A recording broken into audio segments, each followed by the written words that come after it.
Кратки најави за денешниот дневник. Велосипедистите бараат поврзување на двата крајезерски градови Охрид и Струга со современа велосипедска патека. За сите деца, богата културно-забавна програма за најмладите ова лето во Охрид.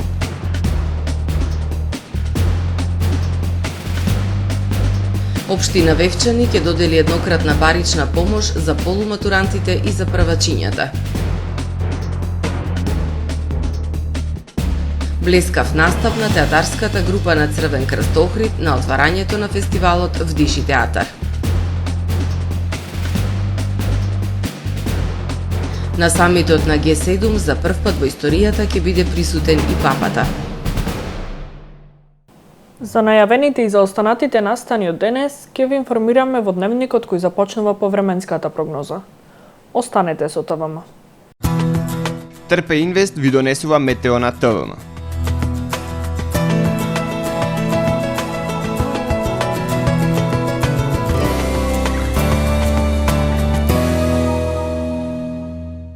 Во Охрид денес имавме претежно сончево и многу топло време со појава на локална облачност и максимална дневна температура до 31 степен Целзиусов.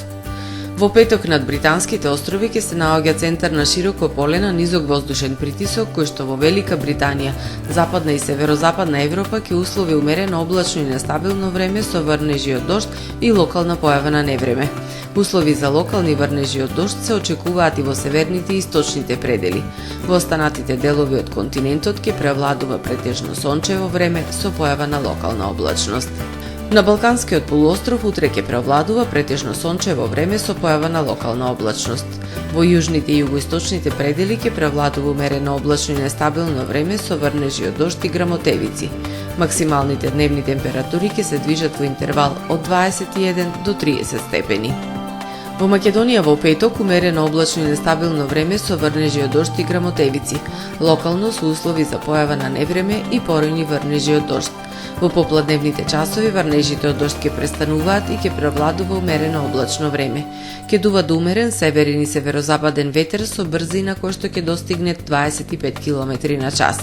Минималните температури ќе се движат во интервал од 10 до 21 степен, додека пак максималните дневни температури во Македонија утре ќе бидат во опаѓање и ќе се движат во интервал од 20 до 31 степен. УВ индексот ќе има вредност 6. Во Охрид во петок ќе превладува умерено облачно и нестабилно време со врнежи од дожд и грамотевици. Во попладневните часови врнежите ќе престанат. Ќе дува до умерен слаб северозападен ветер. Минималната температура од 17 степени, додека пак дневната ќе достигне до 30 степени. Во Охрид во сабота и недела по свежото утро со температура од 10, односно 12 степени, во текот на денот ќе превладува сончево и топло време со дневна температура до 28, односно до 30 степени. Во понеделник претежно сончево и топло време со појава на локална облачност. Во попладневните часови повторно нестабилно време со врнежи од дожд и грамотевици и дневна температура до 26 степени.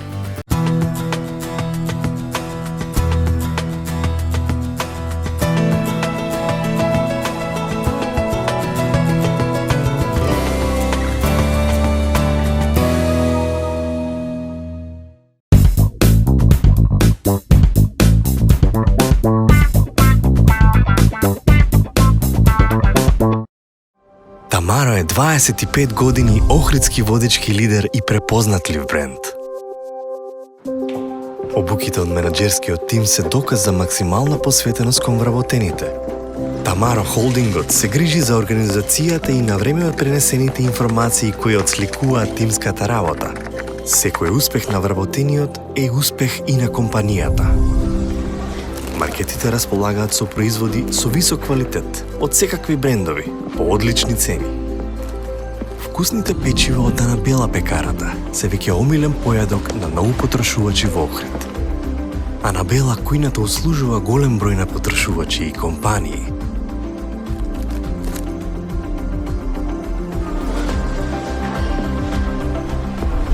Рибарата е секогаш снабдена со најразлични видови на риба и морски плодови. А месарниците располагаат со свежо месо и месни производи во секое време. Уживајте во својот охридски домаќин. Тамаро, повеќе од маркет.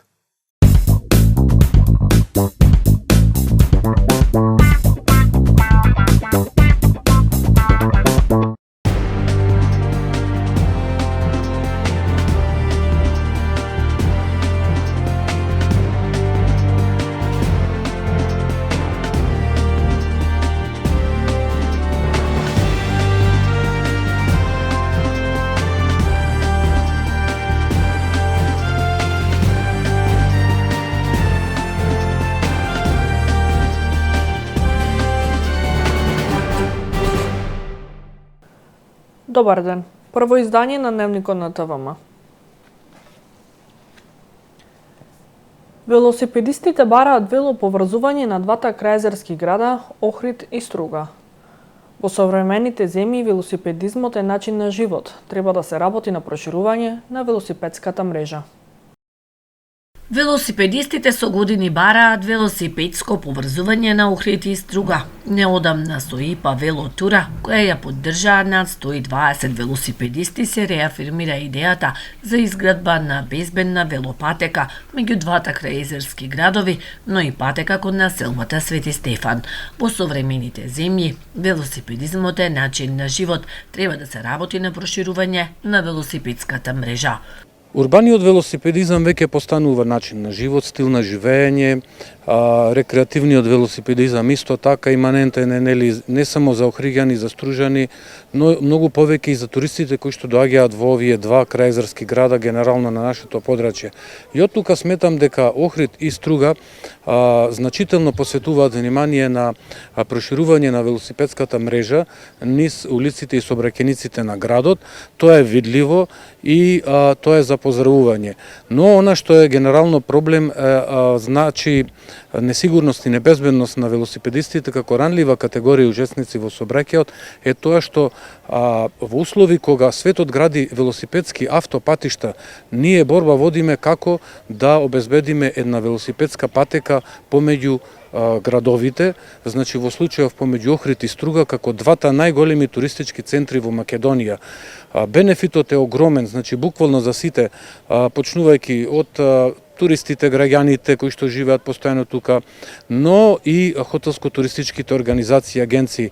Исто така вреди да напоменам дека пред почетокот на велотурата имав јавување од повеќе собственици на компании од Охрид и од Струга кои што веќе прашуваат како можат да помогнат со цел поуспешна реализација на овој проект, оваа кампања и конечно почеток на велопатека, изградба на велопатека помеѓу двата града. Велосипедистите се најзагрозена категорија во сообраќајот, токму затоа мора да се работи на подигнување на безбедноста и сигурноста. Ранлива категорија, но морам да кажам дека во сферата на безбедноста значително се загрозени велосипедистите, посебно на тој патен потек ние имавме неколку сообраќајни незгоди со жртви велосипедисти. Символично сакам да кажам дека поминувајќи на тој патен потек, автобусите, камионите, возилата ни поминуваат до рамо, така да можете да замислите колкава е таа сериозна опасност по велосипедистите кои што возат велосипед на овој патен потек. Имено тој е многу атрактивен. Прекрасно е доживувањето, велосипедизмот е љубов, импресивно е да се вози на овај преубав, би рекол, патен потек со природни убавини и неверојатен поглед кон Охридското езеро. Придобивките од изградба на современи велосипедски патеки во двата градови ќе бидат големи, како рекреативна и безбедна инфраструктура, дополнително ќе привлекуваат туристи. Богата културно-забавна програма за најмладите во Охрид. Под мотото "Културата расте со децата", од 21 јуни до 6 октомври, секој петок ќе се реализираат низа културно-забавни настани и активности за децата до 12 години. Преку проектот за сите деца, Општина Охрид за прв пат организира богата културно-забавна програма посветена на најмладите охриѓанчиња и најмладите гости кои ќе летуваат во нашиот град. На различни локации на отворено, почнувајќи од 21 јуни, секој петок, се до 6 октомври оваа година, неделата на детето, ќе се реализираат низа културно-забавни настани и активности за деца до 12 години под мотото "Културата расте со децата". Во текот на месеците јуни, јули, август, септември и октомври на отворените сцени на Долни Сарај, Плоштадот Вангел Наумовски кај Минимаркет, Лапидариум, градски плоштад Свети Климент Охридски и други јавни површини во градот ќе бидат изведени детски театарски представи. Исто така најмладата публика во Охрид ќе има можност да биде дел од сликарската школа Проба и уметност, како дел од програмата ќе се одржи и првиот танцов фестивал Охрид танцуват, организиран од танцовиот клуб Соната.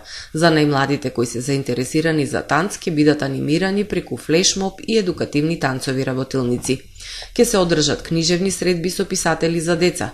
Во рамки на детската програма ќе бидат прикажани филмови и приказни за деца. Најмладите ќе може да уживаат и во веселите композиции на детските фестивали и поточиња, Распеано рибарче, Радика фест и Весели звончиња, а вистинска атракција за публиката ќе биде мюзиклот Црвенкапа во изведба на балада продукција. Сите настани ќе бидат бесплатни за публиката, информираат од општина Охрид. Општина Вевчани ќе додели еднократна парична помош на полуматурантите и на првачињата од основното училиште Страшо Пинџур, како и на спортското друштво Вевчани. Советниците на Советот на општина Вевчани на 15-тата седница едногласно ги прифатија предлог одлуките за доделување еднократна парична помош во висина од по 2000 денари за полуматурантите запишани во учебната 2023-2024 година во основното училиште Страшо Пинџур Вевчани. Доделување еднократна парична помош во висина од по 2000 денари за првачињата запишани во учебната 2024-2025 година, како и доделување финансиски средства на Сдруженијето за развој на спортот и младите, спортско друштво Вевчани, во висина од 30.000 денари за учество на спортски настан, турнир во мал фудбал во Херцег Нови Црнагора. Средствата се можеби скромни, но согласно можностите на буџетот на општина Вевчани, се грижиме и мислиме на младите и создаваме услови за нивно организирано учество во креирањето на локалните политики, вели градоначалникот Спасе Кочовски. Градоначалникот на Охрид Кирил Пецаков им ја честиташе титулата на младите фудбалери од Ферплей, кои беа најдобри на првенството во категорија на детски лиги, организирано од Фудбалската федерација на Македонија. Градоначалникот Кирил Пецаков денеска оствари средба со младите фудбалери од фудбалската школа Ферплей од Охрид, кои ја освоија титулата државен првак на Македонија во детски фудбал за генерација 2015 година. Градоначалникот Пецаков упати срдечни честитки до дечињата и нивните тренери со желби за уште поголеми успеси во иднина. Тој истакна дека општина Охрид како и досега ќе продолжи да инвестира во спортот и да дава поддршка на младите спортисти. На првенството во категорија на детски лиги организирана од Фудбалската федерација на Македонија, екипата на Ферплей играше без пораз и беше најдобра во конкуренција од 120 клубови од цела Македонија. Ферплей е првата охридска фудбалска екипа која освоила ваква титула. Екипата ја водат тренерите Маријан и Игор Настоски. Блескав настап на театарската група на Црвен крст Охрид на отварањето на меѓународниот аматерски младински фестивал Вдиши театар. Нашите млади, талентирани актери на креативен и многу реален и сликовен начин ја прикажа вербата, надежта и борбата за подобро утре, соочени со силните притисоци и контрола од страна на мокниците окото.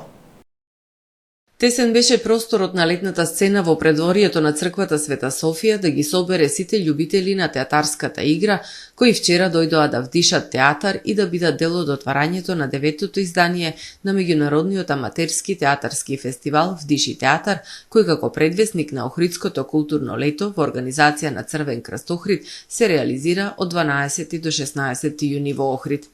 Блескав настап имаше театарската група на Црвен крст Охрид, која изведе театарската представа Утре во режија на Емилија Блажеска, Весна Терзиевска и Јованка Сион Доленц.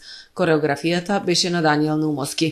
Нашите млади талентирани актери на креативен и многу реален и сликовит начин ја прикажаа вербата, надежта и борбата за подобро утре, соочени со силните притисоци и контрола од страна на мокиниците окото. Втората вечер од театарскиот фестивал Вдиши театар е резервиран за 2 театарски представи во Центарот за култура Григор Парличев. Со почеток во 19 часот театарската група на Црвен крст Бар од Црнагора ќе ја прикаже театарската представа Потрага по изгубеното богатство, а во 21 часот ќе настапат актерите на Црвен крст Крагуевац Србија со театарската представа На нив за нив.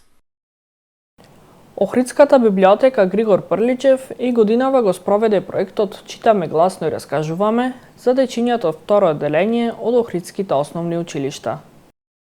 Втора година со ред, Националната установа библиотека Григор Прличев од Охрид го спроведува проектот Читаме гласно и раскажуваме, одобрен од Министерството за култура и е дел од годишната програма за работа на установата.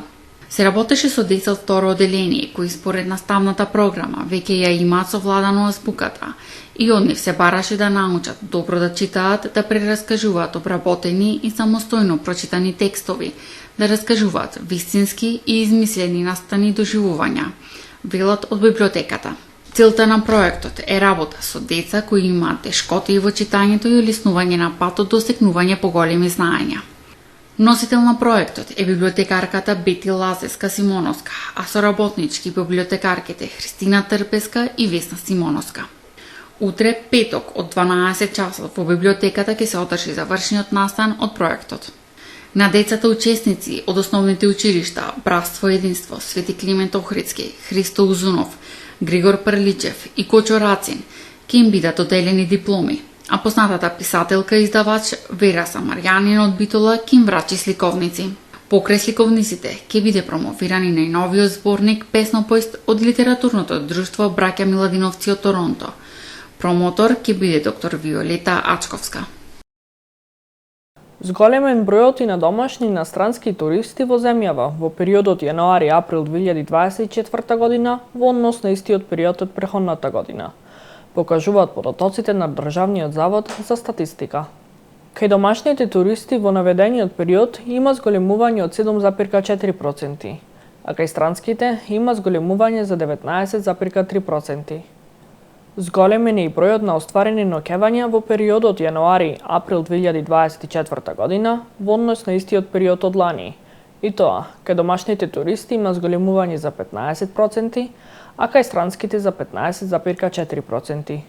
И понатаму најпосетувани се езерските места и главниот град Скопје, а гостите главно престојувале во хотелските сместувачки капацитети.